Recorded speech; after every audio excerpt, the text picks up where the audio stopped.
Okay, I know what I'm going to talk about. I'm going to talk about the masculine feminine balance. So I went to a an event. It was a past life regression workshop, whatever. And it was supposed to be this really amazing lady doing it, but she was actually sick, so I was really bummed out. But there were two other amazing ladies that did it, and it was really a nice space.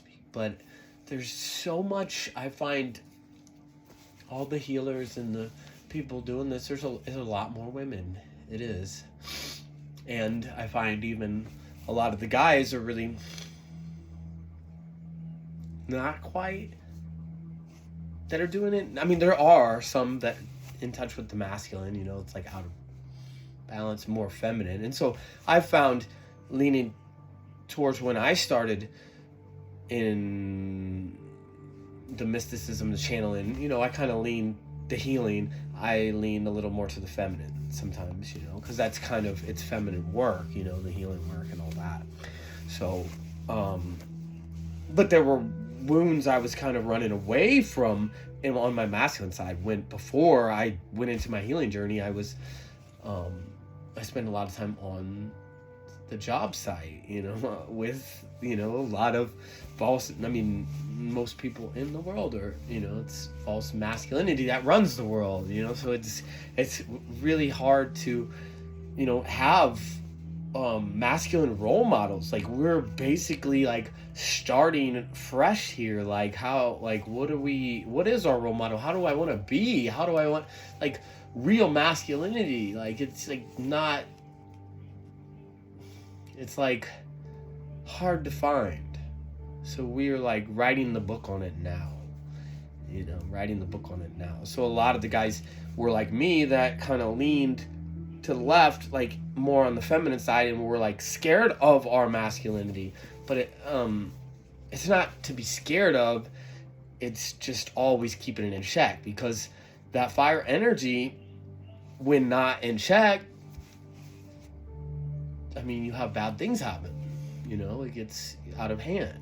But fires, I mean, it's like fires. Like, so we don't need to be, like in California, we have half the state is burning or was burning. So like, we don't have to, part of what's wrong is everybody's so scared of the fire. So it's about bringing the fire back, but bringing it back in a sacred way. Like introducing it more into ceremonies. We need more fire ceremonies here. We need to bring fire awareness back and use it in a healthy way to transmute. So it's like all of the fear and is what's causing the fear and the chaos that's causing all of the fires. But it's like fire can be used in a sacred tool to transmute as well, which would help alleviate some of the problems. And some of the ladies were talking at this event about, they do grid work, and which is very powerful, like us holding space in the ceremonial way and transmuting energy. Even your local yoga studios, they do, or the average person that's, in their heart space, just being in your light transmutes, and holding space without judgment, as we come across people that are not so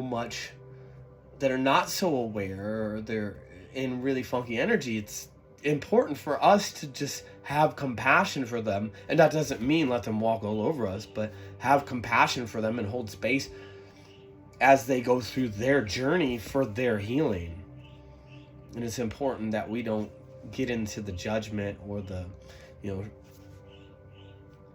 drama or talk bad about them, or however, because they have their healing journey. And just because they might not know that they're in a healing journey, which can be rough. It can be rough. So my heart goes out to all of those people, all of the people suffering, all of the people that don't know.